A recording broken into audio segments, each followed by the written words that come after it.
Necesito aclarar algunas cosas antes de arrancar. Yo creo que la Biblia es palabra de Dios. Yo creo que las escrituras son inspiradas por el Espíritu Santo. Yo creo que ninguna doctrina puede ser creída si contradice la escritura, si contradice la palabra de Dios. Eso lo quiero dejar en claro porque mucha gente ha malinterpretado mis afirmaciones, mis creencias, y como que ha dejado ahí entrever que yo estoy dejando de creer en la Biblia como palabra de Dios. Todo lo contrario. Dado que más me aferro a esta creencia, que la Biblia es palabra de Dios, justamente fue una de esas las razones por las que me moví hacia el catolicismo. Porque personalmente creo que el catolicismo es el único camino por el cual vos podés justificar que el Nuevo Testamento es palabra de Dios. Pero eso lo dejamos para otro video. ¿Cómo demostramos que el Nuevo Testamento es palabra de Dios? Bueno, yo creo que el catolicismo es la única vía que puede uno adoptar para poder justificar esa creencia. Ahora, particularmente centrándonos en el caso de la sola escritura, yo creo que la Biblia es palabra de Dios. Yo creo que la Biblia es autoridad. Yo creo que la Biblia es inspirada. Yo creo que toda doctrina que contradiga a la Biblia no es digna de ser creída, sino todo lo contrario, es herejía. ¿Está bien? Esas cosas quiero dejarlas en claro para que nadie me saque de contexto. Primero quiero señalar eso. Segundo, me parece que es, desde mi humilde punto de vista, es correcto arrancar esta serie de videos que he prometido respecto a las razones que voy a presentar del por qué es que me hice católico. Es correcto arrancar por el caso de la sola escritura, porque desde mi humilde punto de vista, las discusiones que se dan entre protestantes y católicos son irreparables siempre y cuando no se observe el método que se utiliza para poder justificar ciertas creencias o posturas. Si uno parte de un método que es incorrecto, vos podés, mediante dicho método, elaborar una lógica bien formada y te va a llevar a determinada conclusión. Pero dado que el método es incorrecto, la conclusión va a ser incorrecta. El problema entre católicos y protestantes, y particularmente creo, y esto yo lo veía cuando era evangélico, que uno parte de la presuposición, cuando se hace una crítica al catolicismo, parte de la presuposición de la sola escritura como método. ¿Está bien? Entonces, dado que parte de esa presuposición, dado que parte utilizando ese método, evidentemente van a haber puntos en donde van a contrastarse las creencias protestantes con las católicas. Entonces, desde mi humilde punto de vista, creo que la primera razón que debía presentar era la del método, la que se presupone, la de la sola escritura. ¿Está bien? Ahora, por otro lado, yo no pretendo en este video presentar un estudio y no te vas a encontrar con algo, no sé, ¿cómo decirlo? Que pretenda, ¿no? A nivel académico, ¿no? Desglosar. No, simplemente yo pretendo darte mis razones. Es más, ni siquiera pretendo debatir con nadie, debatir con una audiencia imaginaria. Tampoco pretendo eso. No pretendo responder objeciones en principio. No pretendo esas cosas. Yo lo que pretendo es simplemente contarte cuáles son mis razones, nada más. Acá yo no le quiero tirar hate a los protestantes, no estoy tratando de destruir la iglesia evangélica o algo por el estilo. No, en absoluto. Simplemente me parece correcto poder dar mis razones. Después a vos te pueden parecer correctas o no. Pero simplemente lo que yo quiero es compartirte cuáles son las razones. Y una de estas razones es la sola escritura. Y por eso es que nos encontramos aquí, sola escritura. Vamos a arrancar viendo algunas cosas. Simplemente voy a señalar, voy a presentar algunas citas, voy a presentar algunas ideas, etcétera, etcétera, y nada más. ¿Está bien? Bien, vamos a arrancar. La transmisión. Hablamos de transmisión en dos sentidos. Cuando hablamos de transmisión hablamos del Evangelio. ¿Cómo se ha transmitido el Evangelio? ¿Está bien? Hablamos de la transmisión mediante dos vías, evidentemente, y ahora voy a dar razones por qué creo que fueron dos vías. La oral, los apóstoles con su predicación, sus ejemplos, sus instrucciones, transmitieron de palabra lo que habían aprendido de las obras y enseñanzas del Cristo y lo que el Espíritu Santo les enseñó. Esto es evidente, los apóstoles comunicaron el Evangelio de forma oral cuando no existía un Nuevo Testamento. Entonces, una de las vías de transmisión del Evangelio, evidentemente, es la oral. ¿Está bien? Otra es la escrita, evidentemente también. Los mismos apóstoles y otros de su generación pusieron por escrito el mensaje de la salvación inspirados por el Espíritu Santo. Yo creo que estas dos vías fueron las utilizadas por Dios para comunicar el Evangelio y construir doctrinalmente la iglesia. Ahora hay que hacer una salvedad. Las tradiciones humanas deben contrastarse con lo que llamaremos, algunos le podrán llamar de otra manera, las tradiciones venidas por Dios o las tradiciones justificadas o las tradiciones verdaderas de la iglesia, llámale como quieras, ¿no? Pero sí hay tradiciones que son humanas. Son tradiciones, las tradiciones humanas, cuyo origen es el hombre. No necesariamente las tradiciones humanas son malas, a excepción de que sean costumbres o conductas contrarias a los mandamientos o la voluntad de Dios. Evidentemente hay tradiciones humanas, sí. ¿Por ser una tradición humana es mala? No. Ahora, si la tradición humana contradice la doctrina dada por Jesucristo, la palabra de Dios, ahí ya es otra cosa. Dicha tradición, tiene que descartarse. Por dar un ejemplo, aquí vemos a los apóstoles contra las tradiciones humanas. Dice Colosenses capítulo 2, verso 8. Dice: mirad que nadie os engañe por medio de filosofías y huecas sutilezas según las tradiciones de los hombres, conforme a los rudimentos del mundo y no según Cristo. Evidentemente aquí Pablo está atacando las tradiciones humanas que pretenden contradecir la doctrina de Cristo. Y eso yo también, como creo que cualquier católico sensato diría, esas tradiciones se oponen a la verdad del Evangelio, por ende deben ser descartadas. ¿Está bien? Hay una tradición humana que si contradice la verdad del Evangelio, evidentemente debe ser descartada. Así también como Jesús las denunció. Dice, Mateo capítulo 15, verso 1. Entonces se acercaron a Jesús ciertos escribas y fariseos de Jerusalén, diciendo: ¿por qué tus discípulos quebrantan la tradición de los ancianos? ¿Por qué no se lavan las manos cuando comen pan? Respondiendo él les dijo: ¿por qué también vosotros quebrantáis el mandamiento de Dios por vuestra tradición? ¿Ven? Es lo que estoy explicando. Porque Dios mandó diciendo: honra a tu padre y a tu madre, y el que maldiga al padre o a la madre muera irreversiblemente. Pero vosotros decís: cualquiera que le diga a su padre o a su madre, es mi ofrenda a Dios todo aquello con que pudiera ayudarte, ya no ha de honrar a su padre o a su madre. Así habéis invalidado el mandamiento de Dios por vuestra tradición. ¿Se entiende? Entonces Jesús también se opuso a una tradición de hombre que rechazaba o que contradecía la escritura en este caso, lo dado por Dios, la doctrina transmitida por Dios. Entonces, al igual que Jesús y los apóstoles, en los casos que hemos visto, no voy a tocar muchos ejemplos bíblicos, que no quiero hacer el video demasiado largo. Podría tocar más, obviamente, más ejemplos bíblicos.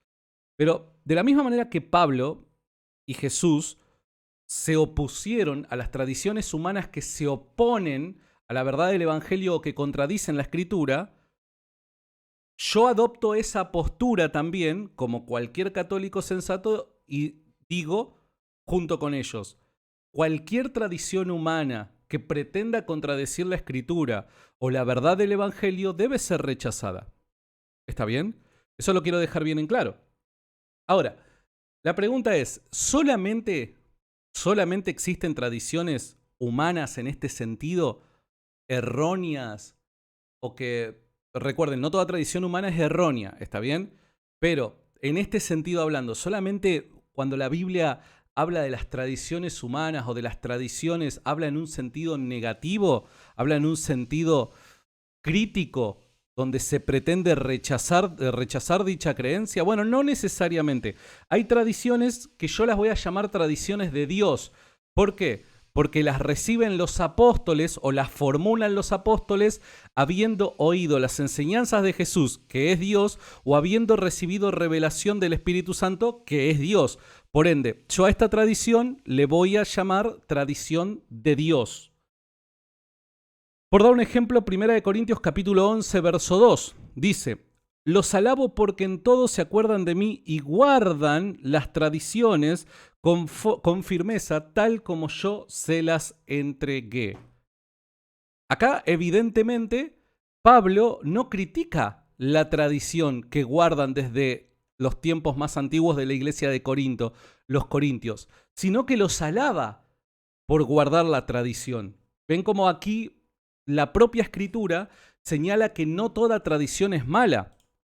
Por dar otro ejemplo, 2 de Tesalonicenses, capítulo 2, verso 15, dice: así que hermanos, sigan firmes y no se olviden de las tradiciones que les hemos enseñado personalmente y por carta. Algunas traducciones, y luego voy a hablar de las traducciones, ese personalmente se lo dice en español por vía oral o a viva voz. Guarda con eso. Guarda con el tema de las traducciones. Ahora voy a volver al tema de las traducciones.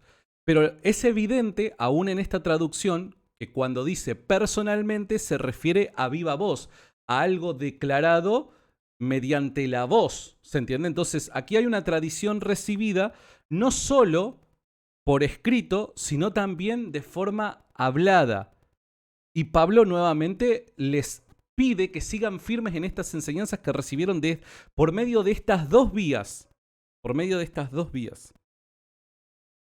Segunda de Tesalonicenses capítulo 3, verso 6 dice: hermanos, les ordenamos en el nombre de nuestro Señor Jesucristo que se aparten de cualquier hermano que lleve una conducta indisciplinada y que no siga las tradiciones que recibieron de nosotros.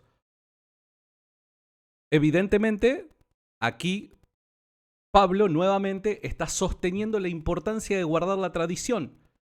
Entonces, simplemente con estos ejemplos yo pretendo contrastar la idea errónea de que la tradición está mal. No, la tradición no está mal. Y ojo, yo no estoy diciendo todos los protestantes dicen que la tradición está mal. En absoluto, para nada. Hay protestantes que dicen, no, son buenas las tradiciones. Obviamente, el protestante per se no va a elevar la tradición al nivel de la escritura, no le va a dar la misma autoridad, pero no va a rechazar la tradición. Este contraste lo estoy haciendo para aquellos que sí rechazan la tradición. ¿Está bien? Yo no estoy diciendo que todo el protestante rechaza la tradición. 1 Corintios capítulo 15, verso 3 dice: porque primeramente os he enseñado lo mismo que recibí, que Cristo murió por nuestros pecados conforme a las Escrituras, y que fue sepultado y que resucitó al tercer día conforme a las Escrituras, y que apareció a Cefas y después a los 12.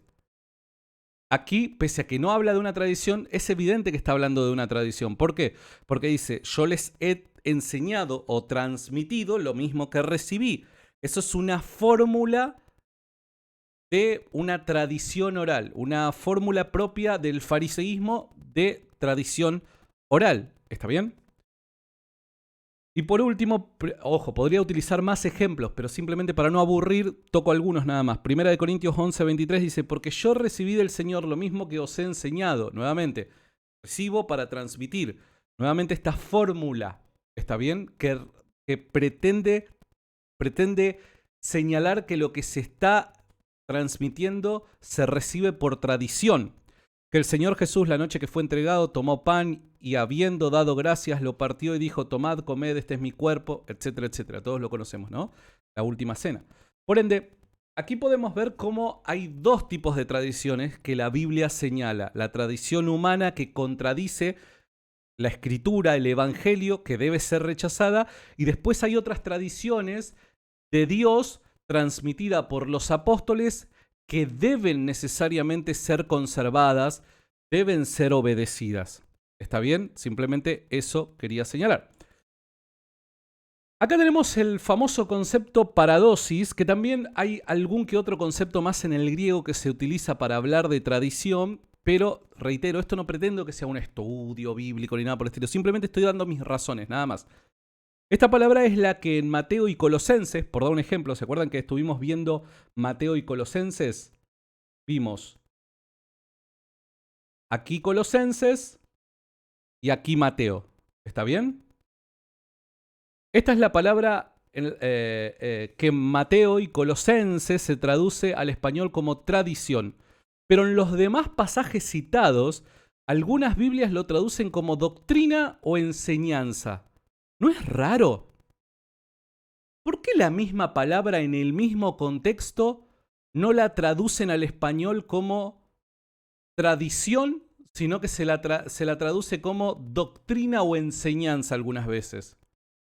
Con esto yo no estoy diciendo que, no sé, por dar un ejemplo, que si automáticamente se la traduce como tradición, eso necesariamente conlleva... No, simplemente estoy señalando un dato que me parece al menos raro. Me parece raro. Evidentemente, esta palabra en los textos que he citado se refiere a una tradición recibida y transmitida. Pero hay veces que ciertas Biblias evangélicas la traducen con apelando a otros términos, doctrina o enseñanza. ¿Está bien? Es raro, al menos es raro. Conclusión 1, entonces. Hay que diferenciar las tradiciones humanas de las tradiciones apostólicas preservadas por la Iglesia y bien recibidas en el texto bíblico. Creo que, en principio, estamos justificados para llegar a esta primera conclusión. Avancemos. Cultura oral. Acá es en donde tenemos que meternos un poquito en la historia. ¿De qué tipo de contexto hablamos cuando hablamos del contexto bíblico novotestamentario? Cultura oral. Los antiguos preferían la transmisión oral a la escritura. ¿Ustedes lo sabían esto? Los antiguos, la gente del mundo antiguo, no solamente los judíos, sino también los paganos, preferían la tradición oral, comunicar ideas mediante la voz viva, a lo escrito. ¿Está bien? Dice 2 de Juan 1:12, aunque tengo muchas cosas que escribiros, no quiero hacerlo con papel y tinta, sino que espero ir a vosotros y hablar cara a cara. Algunas traducciones dicen a viva voz. Papías de Hierápolis, discípulo de Juan, el apóstol, y compañero de Policarpo, dice, porque no creía que la información de libros pudiera ayudarme tanto como la palabra de una viva voz sobreviviente. Utilicé estos dos ejemplos porque me parece que, primero, están conectados. Papías, discípulo de Juan, del apóstol Juan. Y segundo, porque me parece que son claros. Nos transmiten realmente lo que se pensaba en aquel entonces, en el mundo antiguo. La gente prefería la tradición oral a la escritura. Esto es normal, ¿está bien? No es que me estoy sacando un conejo de la galera. Esto pasa así, ¿está bien?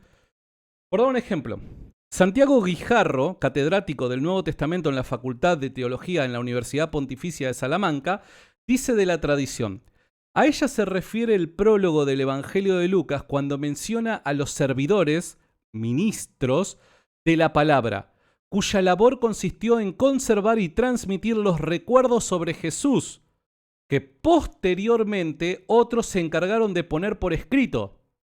Fíjense acá cómo es que se redactan los evangelios.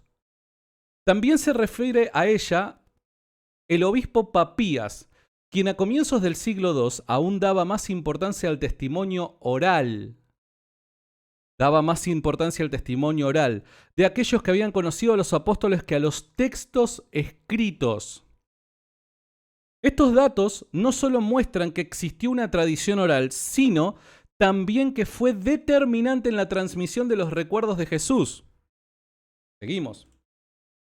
Santiago Guijarro continúa diciendo: la tradición oral y la composición escrita de los evangelios no fueron dos fases sucesivas, que una sucedió a la otra, cronológicamente, una primero y luego la otra, sino dos formas diferentes de comunicación que se dieron en paralelo.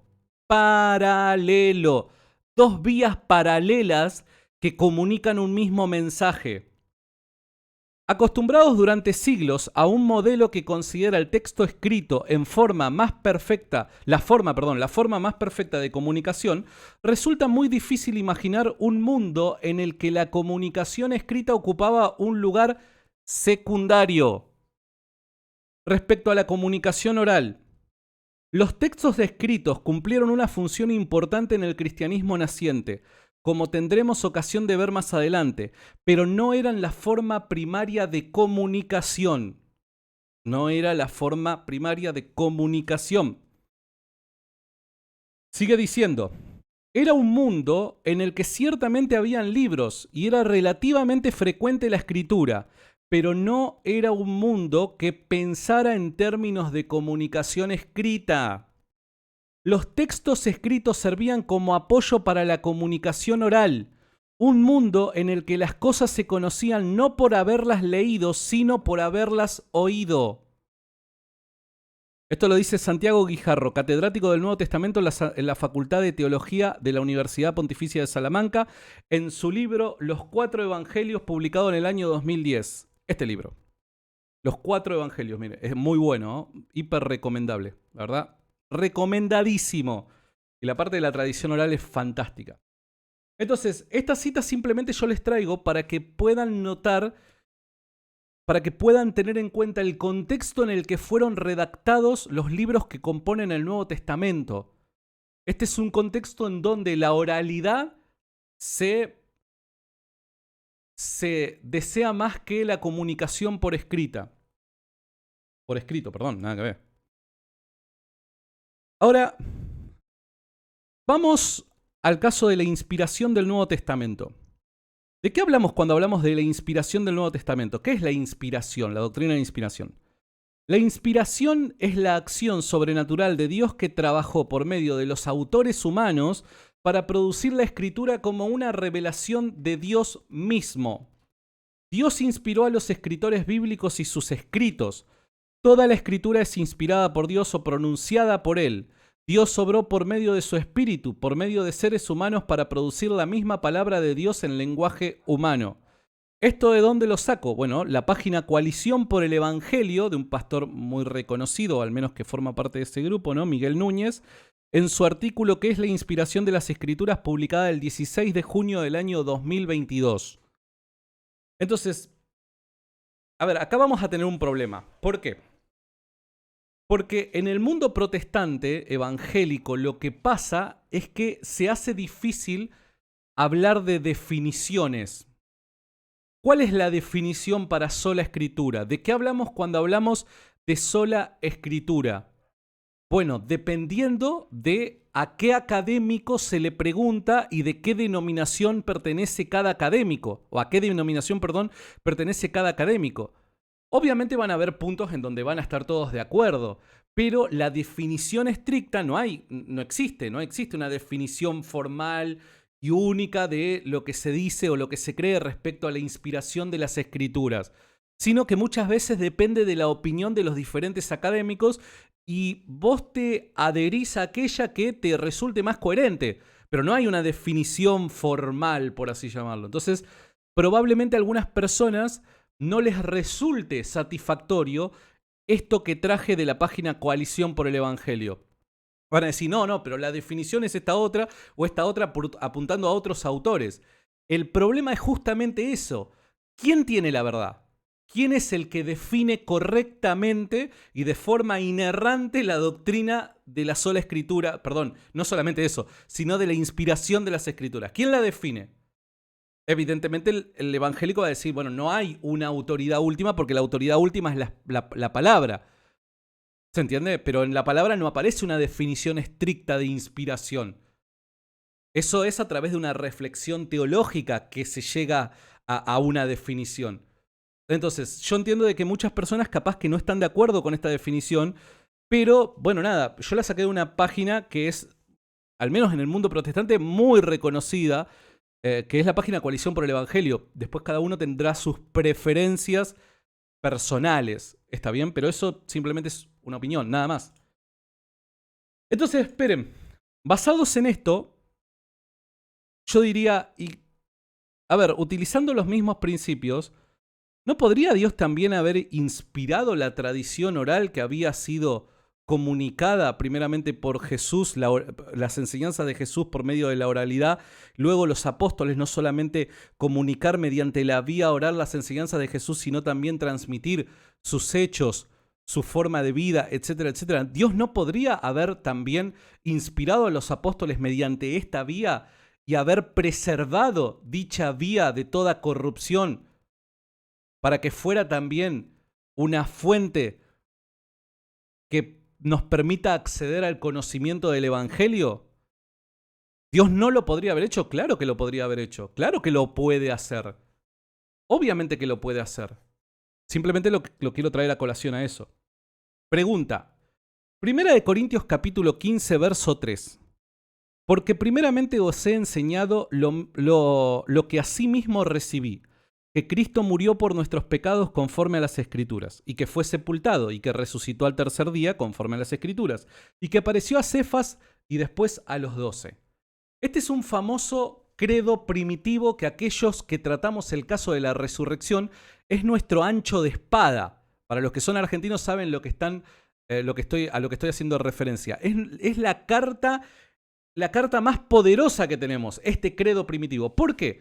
Porque estamos de acuerdo, católicos y protestantes, que este credo particularmente, junto con otros credos que aparecen en las epístolas apostólicas, fueron confeccionados mediante la vía oral fueron confeccionados y transmitidos por vía oral antes de haber pasado a ser un texto escrito, antes de haberse pasado por escrito. Entonces mi pregunta es la siguiente, porque este credo se considera que fue confeccionado dentro de los primeros 5 años luego de la resurrección de Jesús. Ahora, sabemos que la primera epístola de los Corintios probablemente se escribió en el año 55 después de Cristo. Estamos hablando de un periodo de 20 años desde la resurrección de Jesús hasta que Pablo escribe esto, periodo de 20 años aproximadamente, creo que estamos de acuerdo. Bien, si se redactó antes, si se confeccionó antes, si se transmitió antes, y de la boca de Pablo sabemos que los corintios reciben este credo no por medio de esta epístola, sino por medio de la oralidad. Mi pregunta es la siguiente: ¿es este credo palabra de Dios cuando fue puesto por escrito por Pablo en el año 55 después de Cristo o cuando fue transmitido? ¿Cuándo es considerado por palabra de Dios? ¿Cuándo este credo comienza a ser palabra de Dios?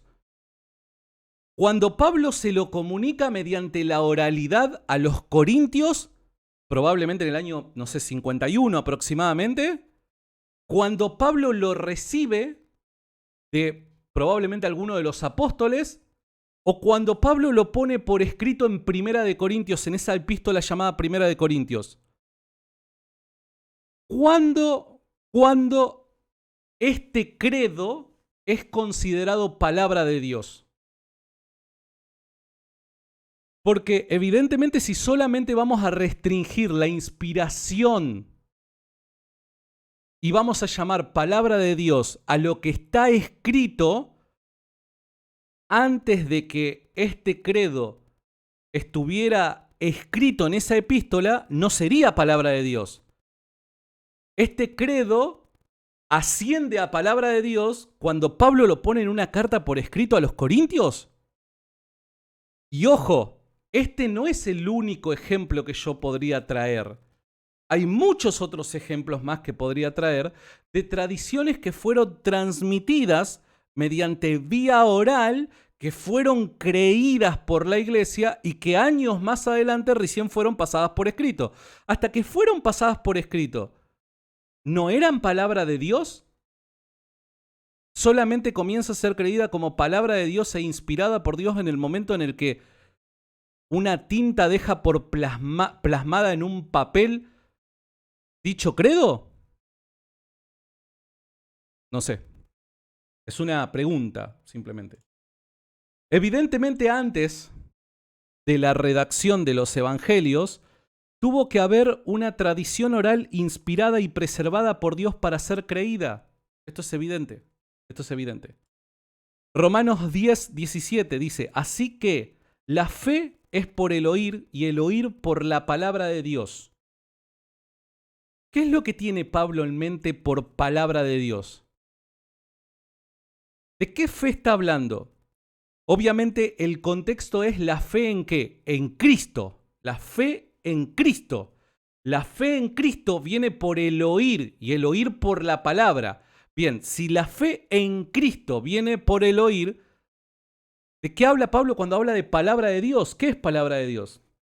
¿A qué se refiere Pablo con palabra de Dios? Si la mayoría de los textos del Nuevo Testamento para este momento no existían.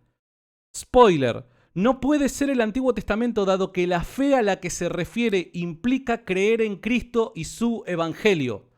Lo que Pablo tiene en mente no es cuando dice palabra de Dios, ni el Antiguo Testamento, ni el Nuevo Testamento, sino la predicación apostólica por la vía oral.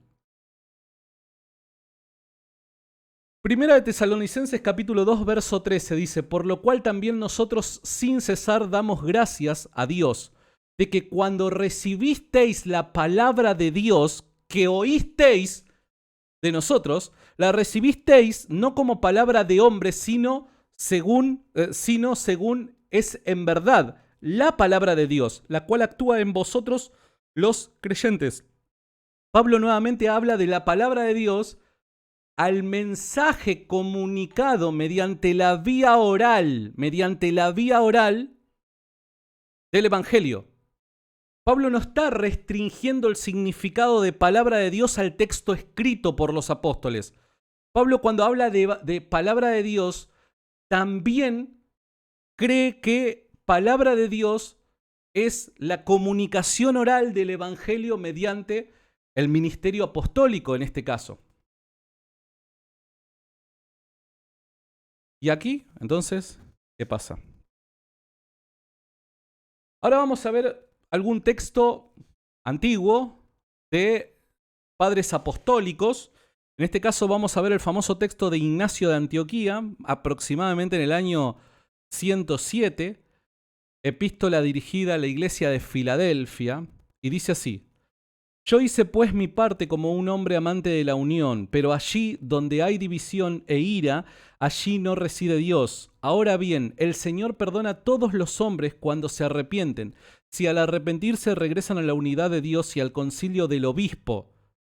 Tengo fe en la gracia de Jesucristo que os librará de toda atadura, y os ruego que no hagáis nada en espíritu de facción, sino según la enseñanza de Cristo. Che, ¿qué en contra que estaba Ignacio de Antioquía de las divisiones denominacionales, diríamos? Porque he oído a ciertas personas que decían, si no lo encuentro en las escrituras fundacionales, quiere decir las antiguas, no creo que esté en el Evangelio. Che, yo escuché esa clase de comentarios, yo lo recibí un montón de veces estos últimos días en YouTube, en Instagram, ¿no? A ver, para. O capaz que alguien trastocó el texto de Ignacio de Antioquía, porque he oído a ciertas personas que decían, si no encuentro en las escrituras fundacionales, no creo que esté en el Evangelio. Similar a las críticas que he recibido, ¿no? Y cuando les dije, está escrito, me contestaron, esto hay que probarlo. Pero para mí, mi escritura fundacional es Jesucristo, la carta inviolable de su cruz, y su muerte y su resurrección, y la fe por medio de él, en la cual deseo ser justificado por medio de vuestras oraciones. Es interesante que parece que Ignacio de Antioquía no tenía un buen concepto de las personas que hacían esta clase de reclamo, ¿no? Recordemos que Ignacio de Antioquía no era una persona que había escuchado el Evangelio según Chiribí, sino que había sido discipulado bajo el discipulado del apóstol Juan. ¿Qué se creyó en la historia? Vamos a la historia, a ver qué nos dice la historia respecto a esto. ¿Será que los antiguos cristianos creyeron en la sola escritura o no fue así? Bueno, Ireneo de León dice, porque al usar las escrituras para argumentarlas convierten en fiscal de las escrituras mismas, acusándolas o de no decir las cosas rectamente, o de no tener autoridad y de narrar las cosas de diversos modos. No se puede en ella descubrir la verdad si no se conoce la tradición. Che, ¿en qué alta estima tenía Irineo de León la tradición, no? ¿Estamos hablando que del siglo II del cristianismo? Cuando nosotros los atacamos con la tradición que la Iglesia custodia a partir de los apóstoles por la sucesión de presbíteros, se ponen contra la tradición, diciendo que tienen no solo presbíteros, sino también apóstoles más sabios que han encontrado la verdad sincera, porque los apóstoles habrían mezclado lo que pertenece a la ley con las palabras del Salvador. Y no solamente los apóstoles, sino el mismo Señor habría predicado cosas que provenían a veces del demiurgo, a veces del intermediario, a veces de la suma pontificia. En cambio, ellos conocerían el misterio escondido, indubitable, incontaminado y sincero. Esto no es sino blasfemar contra su Creador, y terminan por no estar de acuerdo ni con la tradición ni con las Escrituras. Entonces, si se halla alguna divergencia aún en alguna cosa mínima, ¿no sería conveniente volver los ojos a las iglesias más antiguas en las cuales los apóstoles vivieron a fin de tomar de ellas la doctrina para resolver la cuestión, lo que es más claro y seguro? Incluso si los apóstoles no nos hubiesen dejado sus escritos, ¿no hubiera sido necesario seguir el orden de la tradición que ellos legaron a aquellos a quienes confiaron las iglesias? Fíjense en esta última declaración, es tremenda. Dice Irineo de León: incluso si los apóstoles no nos hubiesen dejado sus escritos, ¿no hubiera sido necesario seguir el orden de la tradición que ellos legaron a aquellos a quienes confiaron las iglesias? A mí al menos me llama la atención, ¿no? Irineo de León tenía bastante estima en la tradición y creía que por medio de la misma, aún sin la escritura, se podía llegar a la verdad del Evangelio. Clemente de Alejandría. Bien, ellos preservaban la tradición de la bendita doctrina derivada directamente de los santos apóstoles. Pedro, Santiago, Juan y Pablo, los hijos que la recibían del Padre, pero pocos fueron como los padres. Vino por la voluntad de Dios a nosotros también para depositar aquellas ancestrales y apostólicas semillas, y bien sé que se exultarán. No quiero decir encantado con este tributo, sino solamente a causa de la preservación de la verdad, según como la entregaron, para un bosquejo como este, bien pienso, sean conforme a un alma deseosa de preservar, de perderse la bendita tradición. Hipólito de Roma. Ahora pasamos de la caridad de Dios a testimoniado a todos los santos, a lo esencial de la tradición que conviene a las iglesias, a fin de que los que han sido bien instruidos guarden la tradición que se ha mantenido hasta el presente, según la exposición que de ella hacemos, y al comprenderla sean fortalecidos a causa de la caída o del error que se ha producido recientemente por ignorancia o a causa de los ignorantes. Últimas dos citas. Orígenes de Alejandría. Aunque haya muchos que creen en ellos mismos, aunque haya muchos que creen que ellos mismos mantienen las enseñanzas de Cristo, hay todavía algunos entre ellos que piensan diferente de sus predecesores. La enseñanza de la Iglesia se ha impuesto de hecho con una orden la sucesión de los apóstoles y de los restos en las iglesias incluso al tiempo actual.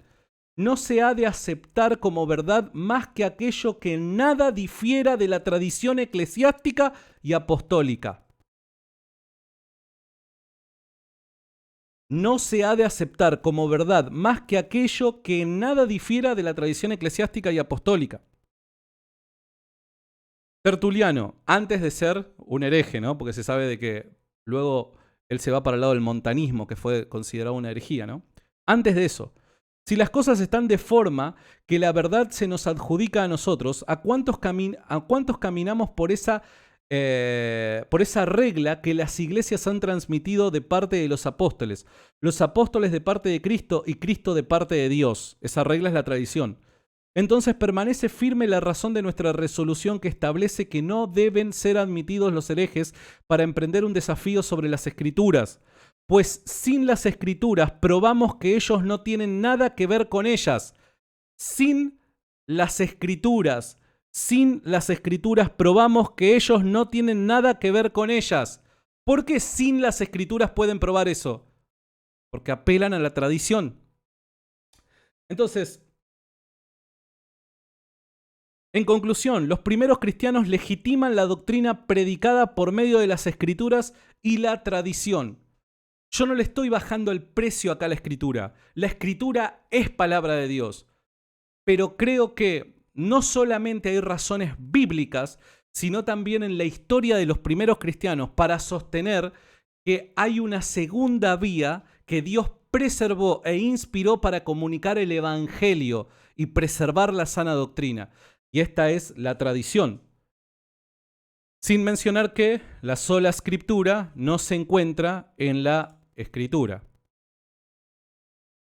Creo que es evidente mediante lo que he presentado, reitero, como ustedes habrán visto, no he pretendido responder objeciones porque no pretendo entrar en debate. Sé que me van a responder este video, me van a hacer un montón de análisis y cosas por el estilo.